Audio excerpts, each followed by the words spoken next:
Supreme কোর্টে আবারও ধাক্কা খেল রাজ্য সরকার। সুপ্রিম কোর্ট জানিয়ে দিয়েছে এ রাজ্যের সরকারি কর্মচারীদের বকেয়া ডিএর 25% আগামী 6 সপ্তাহের মধ্যে দিয়ে দিতে হবে। সুপ্রিম কোর্টের আরও পর্যবেক্ষণ, সরকারি কর্মচারীদের ডিএ কোনোভাবেই সরকারের দয়ার দান নয়, এটা তাদের ন্যায্য প্রাপ্য। কোনো সন্দেহ নেই এটা সরকারের পক্ষে একটা ধাক্কা, কারণ অত্যন্ত প্রবলভাবে সরকার এই বিষয়টা অস্বীকার করতে চাইছিল। আর সরকারকে এই ধাক্কা দেবার ব্যাপারে যিনি প্রধান কারিগর, তিনি এর আগেও বারবার এ রাজ্যের সরকারকে ধাক্কা দিয়ে এসেছেন। তিনি রীতিমতো হয়ে উঠছেন সরকারের কাছে আতঙ্ক। ঠিক এখানেই আমাদের একটা প্রশ্ন, তিনি আইনজীবী হিসেবে সরকারের আতঙ্ক হয়ে উঠছেন, কিন্তু তিনি রাজনীতিক হিসেবে, তিনি যে রাজনীতির প্রতিনিধিত্ব করেন, এ রাজ্যের শাসক দল, এ রাজ্যের সরকার সেই রাজনীতিকে ভয় পাচ্ছে কি? কতটা ভয় পাচ্ছে?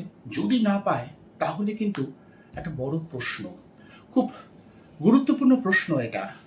কারণ ব্যক্তিগতভাবে তিনিও নিশ্চয়ই জানেন যে রাজনীতির প্রতিনিধিত্ব তিনি করেন, সেই রাজনীতি যদি তার প্রভাব হারিয়ে ফেলে তাহলে যুক্তি তর্ক যেমন সমাজ থেকে সরে যাবে, তেমনি এদেশে সাম্প্রদায়িক সম্প্রীতির যে বলয়টা সেটাও দুর্বল হয়ে পড়বে।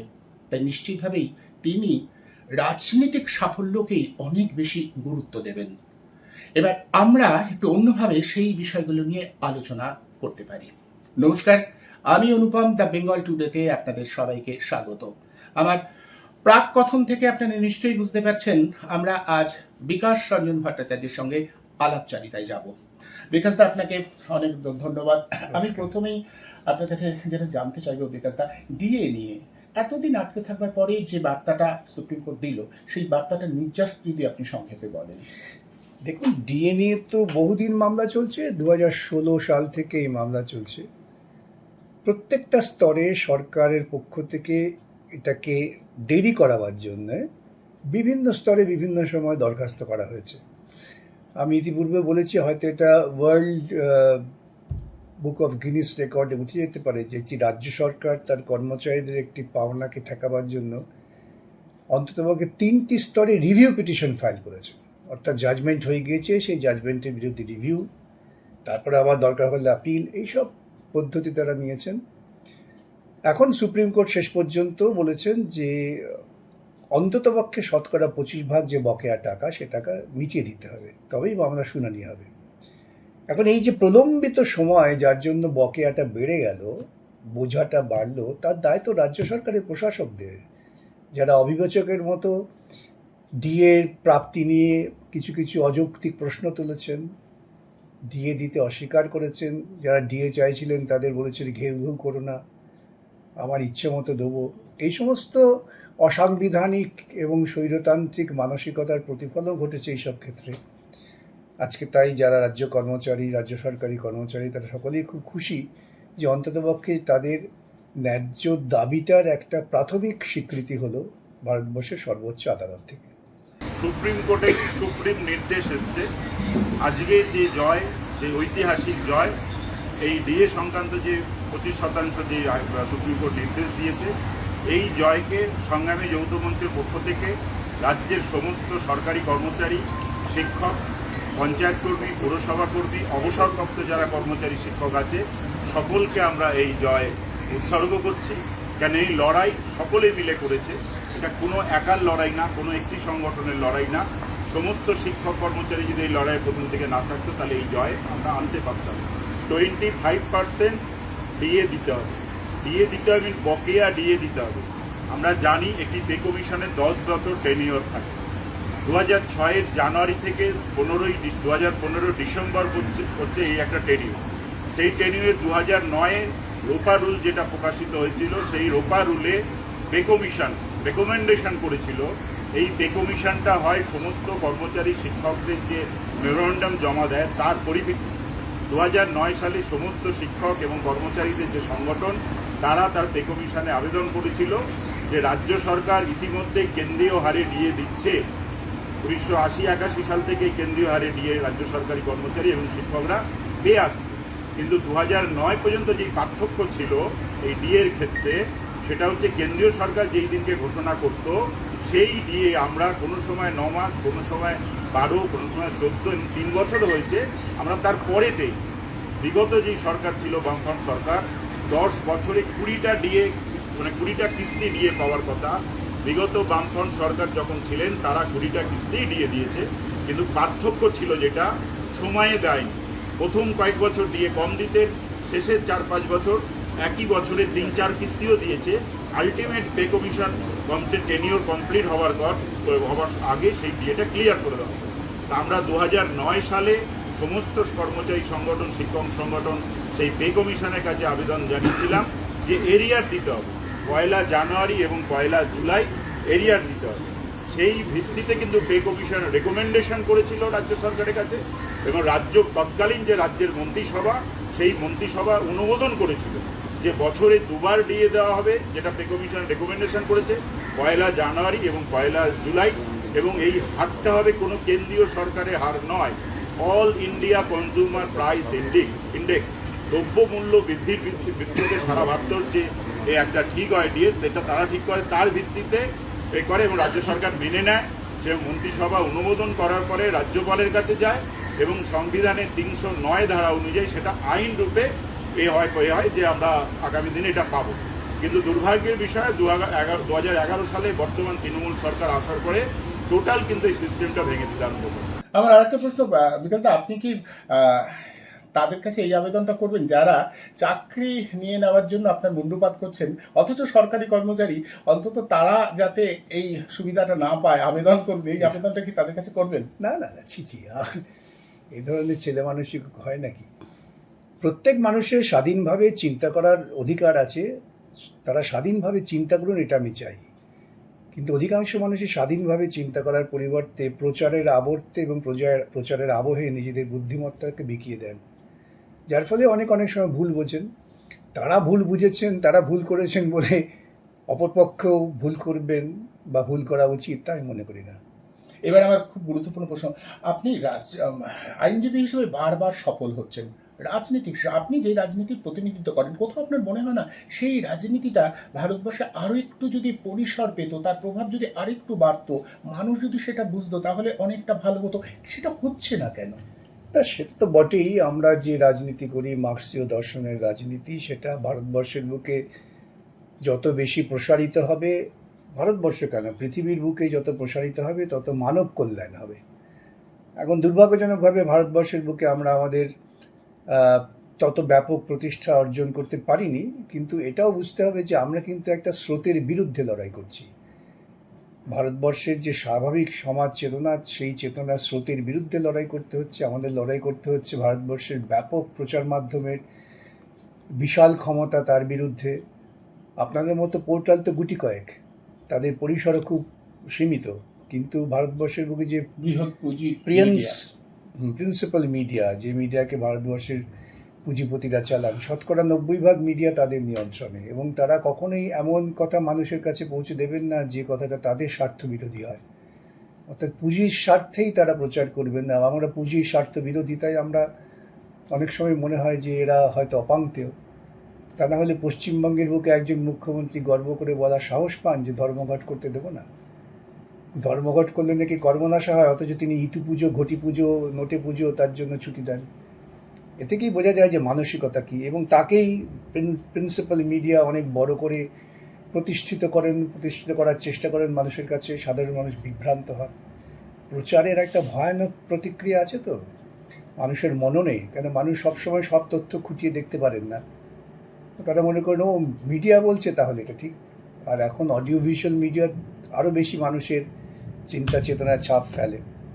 সেজন্যই তো মহান চিন্তাবিদ নোয়াম চমস্কি বলেছেন যে ম্যানুফ্যাকচারিং কনসেন্ট, আমার মতামতটাকেও তৈরি করা যায়। তাই হচ্ছে এই যে মতামত উৎপাদন করা, এই স্রোতের বিরুদ্ধেই তো বামপন্থীদের লড়াইটা, এবং বামপন্থীরা সেই লড়াইটা ক্রমশ কি এই রাজ্যে যেমন হচ্ছে, আপনি আইনজীবী হিসেবে একটা সাফল্য পাচ্ছেন, কোথাও আপনি আরও বেশি আহ্লাদিত বা আরও বেশি শ্লাঘা বোধ করতেন না যদি আপনার রাজনীতিটা অনেক বেশি সাফল্য হতো? আপনাদের তো সেই রাজনৈতিক সাফল্যের কথা মাথায় রেখেই তো সব কাজ। আমি আমার পেশাগত জীবনে যে লড়াইগুলো করছি সেটা কিন্তু আমার রাজনৈতিক উদ্দেশ্যকে সফল করার জন্যেই।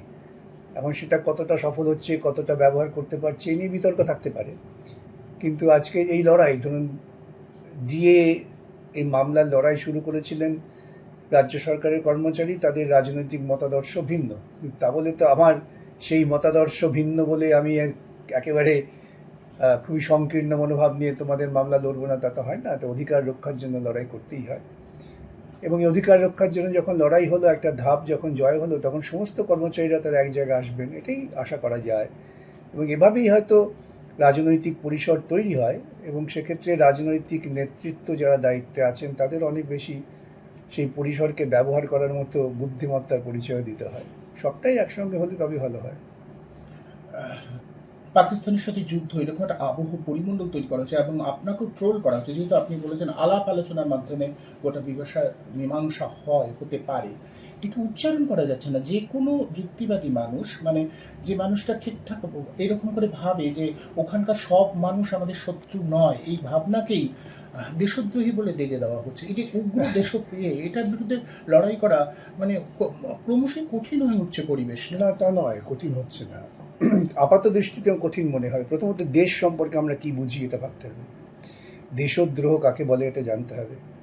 তাহলে তো আজকে আমাদের ওই কুরেশি ভদ্রমহিলা, যিনি আমাদের সেনাবাহিনীর প্রধান, অন্যতম প্রধান মুখ হয়ে উঠেছিলেন এই যুদ্ধকালীন পরিস্থিতিতে, তাকেও তো কেউ কেউ দেশদ্রোহী বলছেন, তাকেও তো কেউ কেউ বলছেন সন্ত্রাসবাদীদের বোন। যারা এসব বলেন তারা অত্যন্ত অশিক্ষিত, তাদের মধ্যে দেশ প্রেম, দেশদ্রোহী এই শব্দগুলো আসে কিন্তু তা বোঝেন না।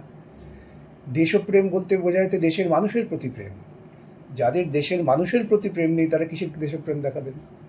যারা মানুষের মধ্যে বিভাজন তৈরি করেন তাদের নিজস্ব বিশ্বাসের ভিত্তিতে, তারা কি করে দেশপ্রেমী হবেন? যারা মনে করবেন যে মাছ খাওয়া যাবে না, মাংস খাওয়া যাবে না, তার ভিত্তিতে বিচার করবেন, তারা কি করে দেশপ্রেমী হবেন? তারা তো প্রকৃতপক্ষে মানুষের বিরুদ্ধে মানে দেশদ্রোহী।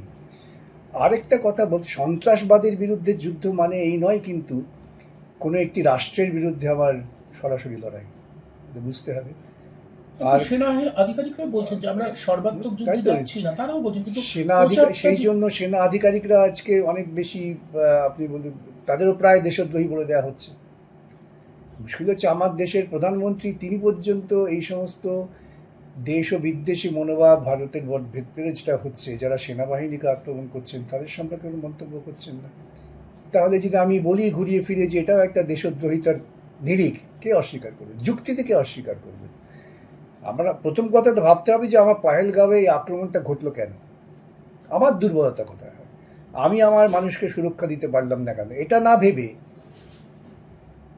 অন্য লোক দোষ করেছে, এই মানসিকতাটা হচ্ছে একেবারে চূড়ান্ত নিম্ন স্তরের সামন্ততান্ত্রিক মানসিকতা। আমার দেশের সুরক্ষা আমি দিতে পারলাম না, সেই কারণটা খুঁজে বার করা, প্রথমে সেই কারণটা খুঁজে বার করা। তারা দেখিয়ে দিচ্ছিলেন কালকে সকালে গিয়ে তারা করাচিতে বসে কফি খাবেন, তারা কি বলছেন? আমি কতক্ষণ ন্যাশনাল মিডিয়া আমি ধরেছিলেন আমাকে যে আপনি বলেছেন কেন যে এরকম ওখানে টেররিস্টরা কোথায় মারা গেল, সাধারণ মানুষ মারা গেছে, আমাদের দেশের কথা বিশ্বাস করেন না? আমি সবার কথা বিশ্বাস করি, আমি যুক্তি দিয়ে ভাবি। আপনারা বলছেন আমরা 10টা 11টা জায়গায় ভেঙে গুড়িয়ে দিয়েছি, খুব ভালো। কি ভেঙেছেন? বাড়ি ভেঙেছেন বা একটা স্থাপত্যকরণ ভেঙে দিয়েছেন, টেররিস্টরা কোথায়? আমরা বলছি যে টেররিস্ট এসছেন, তাদের তোমরা ধরছো না, করে গ্রেপ্তার করে তাদের আনতে পারছো না কেন?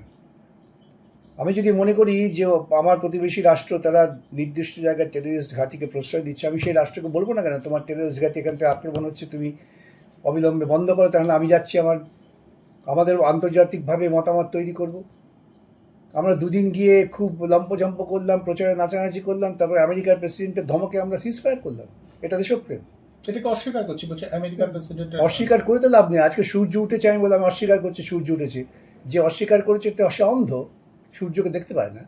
তো আজকে ট্রাম্প আমাদের মধ্যে মধ্যস্থতা করিয়ে তিনি আমাকে এবং পাকিস্তানকে একই পর্যায়ে দাঁড় করিয়ে দিলেন।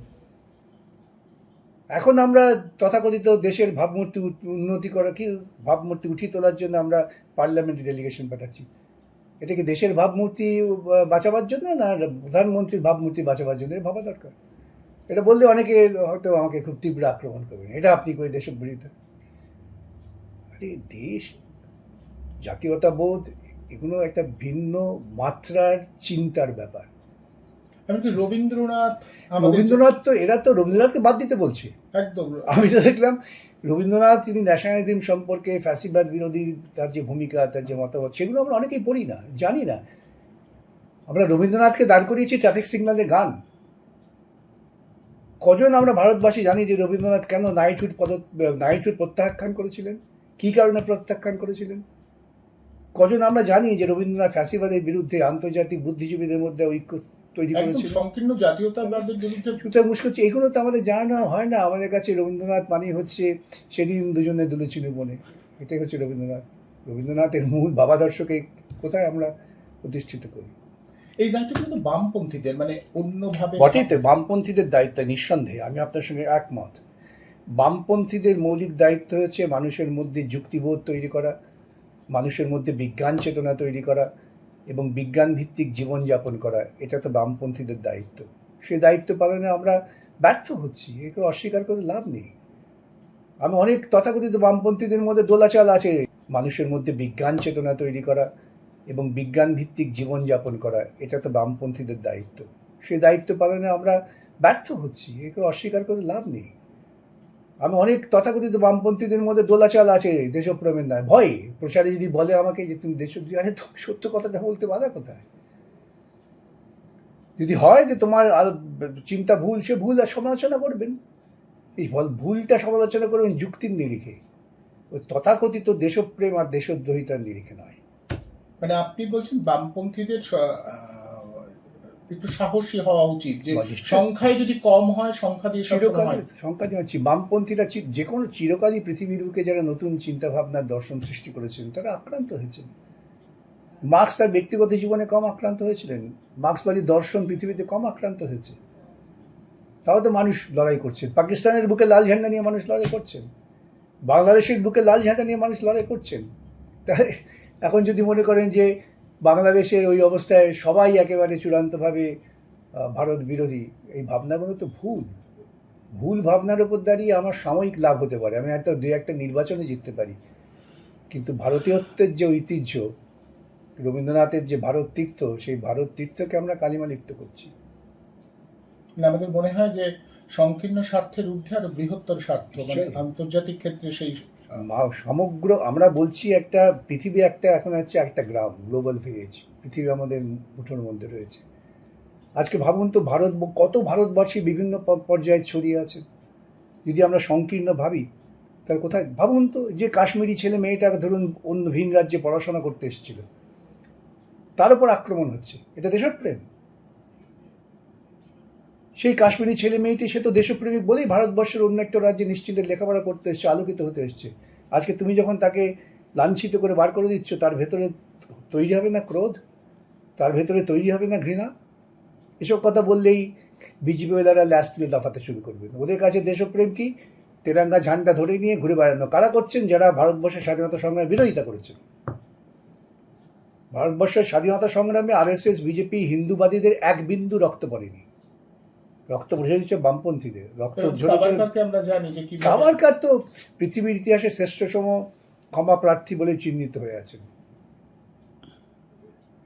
বিকজ আপনাকে যদি আমি জিজ্ঞাসা করি যে আপনি আইনজীবী হিসেবে খুব সফল, আপনি কোনটাতে বেশি পছন্দ করবেন? আপনি যে রাজনৈতিক দর্শনে বিশ্বাস করেন, রাজনৈতিক পরিচয়, এইটাই সফলতা আপনাকে বেশি আহ্লাদিত করবেন, নাকি এই একের পর এক, নাকি দুটো সমন্বয় করে আপনি এ করতে চান? দুটোই একই সাথে হাত ধরাধরি করে চলে। আইনি লড়াইটাও হচ্ছে কিন্তু আপনার অধিকার প্রতিষ্ঠার লড়াই। আমরা তো শুধু ওই জমির ভাগাভাগির লড়াই না, ভারতবর্ষের সংবিধান উত্তরকালে সাংবিধানিক অধিকার রক্ষার লড়াইটা হচ্ছে প্রকৃতপক্ষে সমাজকে এগিয়ে নিয়ে যাওয়া লড়াই। সুতরাং আমার রাজনৈতিক দর্শন, তার কার্যক্রম এবং আইনজীবী হিসেবে কার্যক্রমের মধ্যে কোনো দ্বন্দ্ব বা বিরোধ নেই। আর এই রাজ্যের প্রেক্ষিতে আপনি এই রাজ্যের শাসক দল এবং কেন্দ্রীয় শাসক দল এই যুদ্ধগত পরিস্থিতি কোথাও মনে হয় যে মানসিকতা একই জায়গায় আছে? তো একই জায়গায় আছে। ওরাও কি সেনাবাহিনীকে অভিনন্দন করার জন্য মিছিল করছেন, এরাও সেনাবাহিনীর মধ্যে মিছিল করছেন, এরাও বলছেন পাকিস্তানকে উড়িয়ে দাও, ওরাও বলছেন পাকিস্তানকে উড়িয়ে দাও। এ কি কোনো সভ্য সমাজের, সভ্য চিন্তার মানুষের ভাষা হতে পারে? একটা দেশকে উড়িয়ে দাও, খুব উল্লসিত আমরা। আমি প্রসঙ্গত বলেছিলাম বলে আমাকে নাম করছি না, দুটো ন্যাশনাল মিডিয়া জিজ্ঞাসা করেন আপনি অমুকের সাথে তুলনা করেছেন। মানে ইসরায়েল তো টেরোরিজমের নাম করে গাজায় লক্ষ লক্ষ নিরীহ মানুষকে খুন করে দিলেন, খুব দেশপ্রেম। সেই ইসরায়েলের বুকে কমিউনিস্টরা ওখানে বিরোধ করছেন।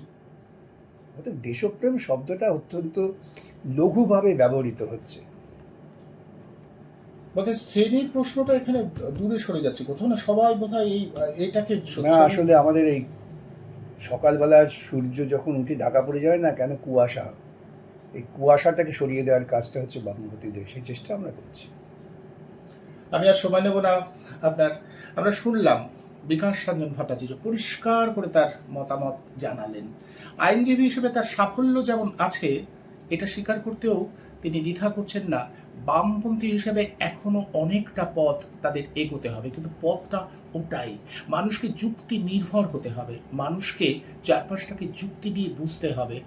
দেশপ্রেম সংকীর্ণ অর্থে ব্যবহার করলে তা ভয়ঙ্কর ক্ষতি করতে পারে, একথা বলতে তিনি অন্তত কোনো দ্বিধা করছেন না। আরও বলছেন যত কম সংখ্যক হোক যুক্তির পক্ষেই মানুষকে টানতে হবে। আজকে অল্প, কিন্তু এরাই একদিন বৃহত্তর হবে। আজ এই পর্যন্তই। সঙ্গে থাকবেন আর দেখতে থাকবেন দ্য বেঙ্গল টুডে।